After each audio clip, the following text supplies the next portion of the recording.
Hello and welcome back to the channel. Today I'm going to be talking about some mistakes that I made filming abroad so that you don't have to.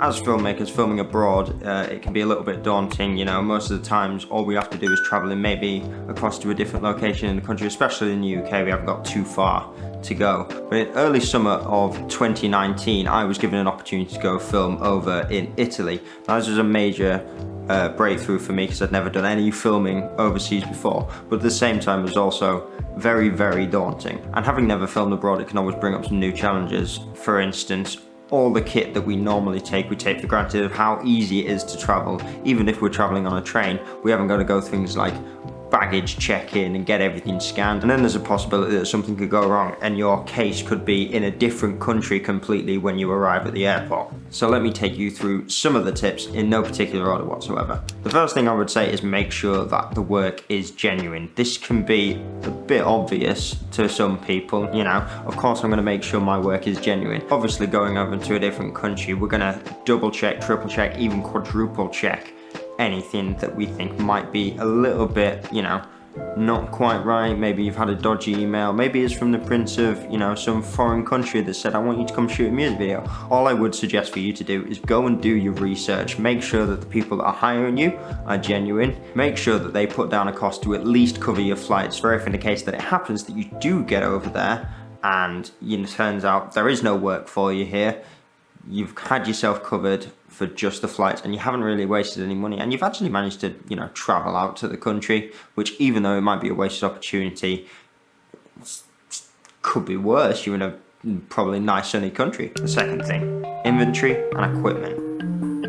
So when I went over to film abroad, I went to Brescia in North Italy. Now, I currently live in Manchester in the UK, and what I had to do was get a flight over there. So this meant that everything I couldn't fit in my hand luggage bag, I had to put it in an extra case, pay extra money to get that case over there. Now, when I went over there, I took all of this equipment, and it turns out I only needed to use this much.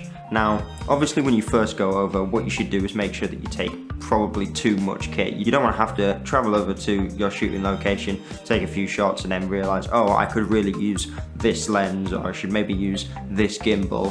What that then does is it limits what you can actually do while you're over there. So whereas I overpacked, it was a little bit of a hindrance for me, where I had to pay for more in baggage to get all the equipment over there, and I also didn't need to lug around this much equipment all day around a big factory. But now the next time an opportunity arises for me to go over abroad and shoot in a different country, I have done my inventory check and I know what I will need, what I probably won't need, and what is going to be on that towing line of maybe I should bring it just in case, but also it's no skin off my back if I don't. Now, tip number 3, I would say, is a very good one, and take advantage of your carry-on case. Something I was very nervous of when I got to the airport is obviously checking in the bags. You hear these horror stories about people's luggage ending up in a completely different location for where they were supposed to be. Like for me, I was going over to Italy.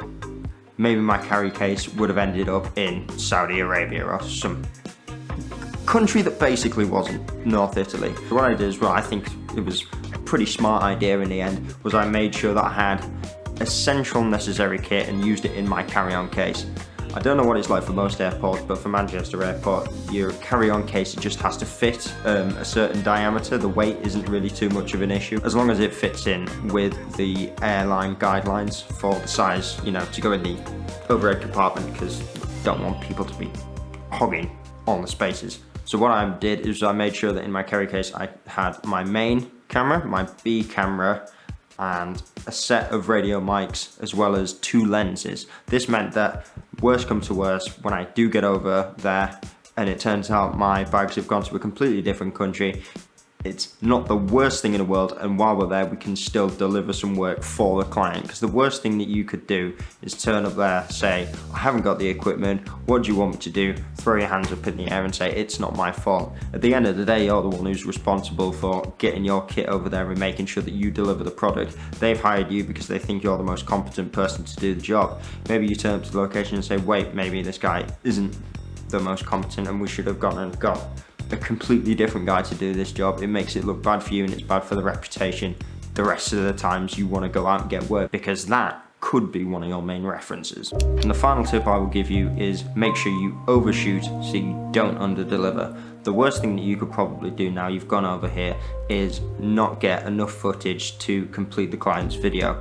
It's very much easier when we're in our own home country. We can take an hour's drive or here or there, or just simply nip back to the location to get a couple of shots that we may have missed. And most clients, they might not think anything of it, it's just so you can get the best product. But if you want to then go on a flight back to a different country and you've missed a few shots, it's not as easy as just driving, you know, in your local area or just outside of it. So for the one time that I was over there shooting, I made sure that I shot way more than I needed to. We shot many different parts, many different speaking parts, because there was a lot of talking heads that we needed to do. And in doing this, making sure that I've got too much footage, it gives you a bit of a, you know, bit of a pickings of what you actually can use in your edit. Even if you just want to get a shot of maybe a certain product, get it 3 or 4 different ways. Then, you know, maybe if you've got one poor camera movement on one, the exposure's not right on the other, you know that you've got at least 1 or 2 solid shots to be using in your project.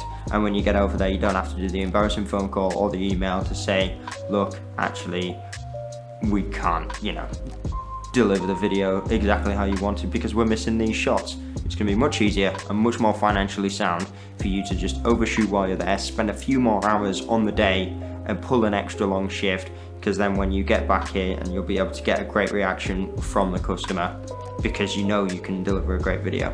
Okay, thank you for watching this video. If you do have any questions, leave it down below. Have you got any horror stories that you've maybe had from traveling abroad or even filming abroad? Let us know. We'd love to see them. And yeah, until next time.